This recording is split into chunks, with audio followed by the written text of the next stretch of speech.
Express. L'information nous est parvenue dans la journée. Bonjour Jean-Sébastien Soldaini. Bonjour.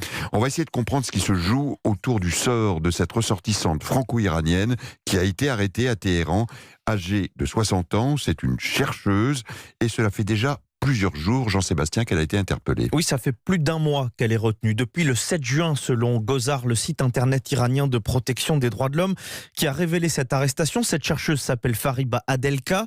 Elle travaille notamment pour Sciences Po Paris. Elle se rend régulièrement en Iran pour ses travaux. Elle dispose même d'un appartement à Téhéran. C'est là qu'elle a été arrêtée. Pour quelle raison ?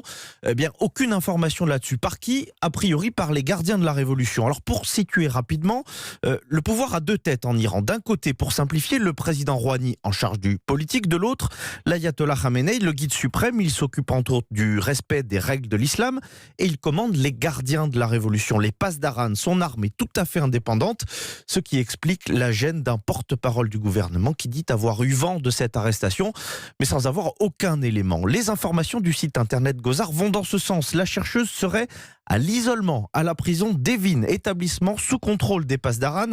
C'est pour ça que certains de ses collègues de Sciences Po demandent ce soir au gouvernement français de tout faire pour obtenir sa libération. Le souci, c'est que Farida Adelka est franco-iranienne. Le Quai d'Orsay a beau faire les démarches, demander une protection consulaire, rien n'y fait pour l'instant, car Téhéran considère qu'elle est iranienne et seulement iranienne. La France n'a donc pas son mot à dire.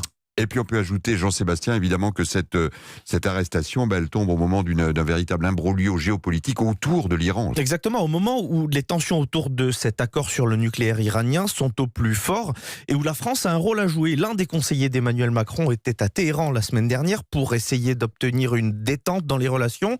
Et nous en revenons à la dualité de l'exécutif iranien. S'il y a une carte à jouer pour la France, c'est avec la branche modérée. Les durs du régime, eux, préfèrent actuellement jouer le rapport de force avec les Occidentaux et cette arrestation joue clairement en leur faveur car évidemment elle interfère dans les discussions en cours. Et l'Iran qui précise d'ailleurs ce soir à propos du fameux accord sur le nucléaire iranien que ils vont revenir à finalement ce qu'était leur position en termes d'enrichissement d'uranium avant l'accord de 2015, ce bras de fer qui continue. Merci pour toutes ces précisions, Jean-Sébastien Soldaini.